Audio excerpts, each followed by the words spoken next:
Let's save the project. I'll show you a couple of different ways you can do this. Before that, I want to mention that if your model gets askew or something, you can click on Z and go back to the front view, or you can right click on the graphics window and select an appropriate view, say front view. And if you need to translate the model, you can use pan and translate the model, and this will rotate it.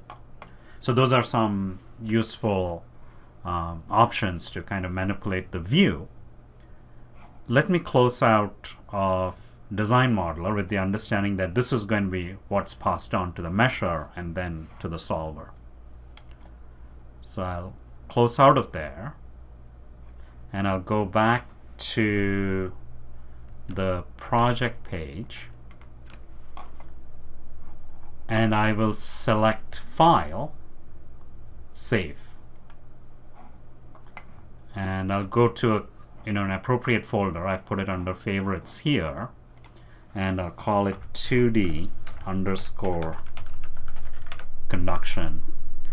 I was dragged kicking and screaming from Linux into Windows, and in Linux you can't use spaces for file names, so I tend to use underscores. And I'll say save. Let's take a look at the folder where I saved it.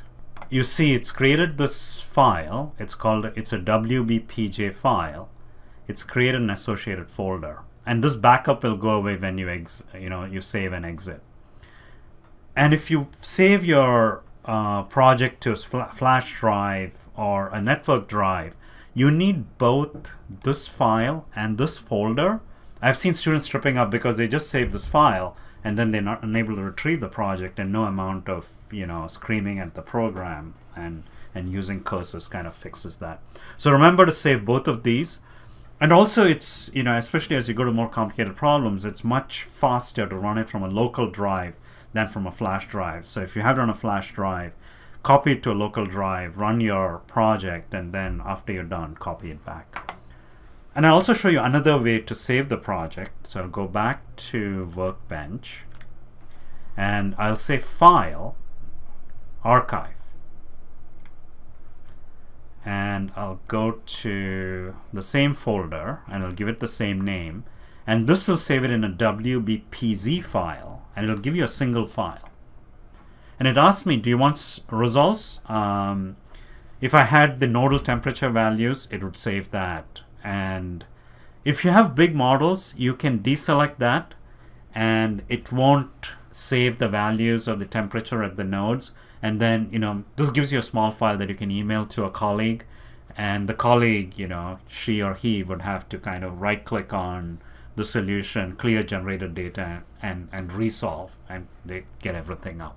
So that's deselecting that you'll get a compact file, but you'll have to rerun the solution. In this case, I don't have the results, and I don't have any imported files external to the project geometry. And I'll say archive. Now if I go back to the folder, I see I have this WBPZ file. Okay, it's WBPZ, and it's 71 kilobytes. And this is something that is convenient for email, for instance, or you can save it to even a flash drive and so on. And typically what I do is when I'm working on a project, I save it in the conventional format, and when I'm done, I save it in the WBPZ format, and I put it on a flash drive and take it to class or wherever, or to the lab. So those are some ways to save your project.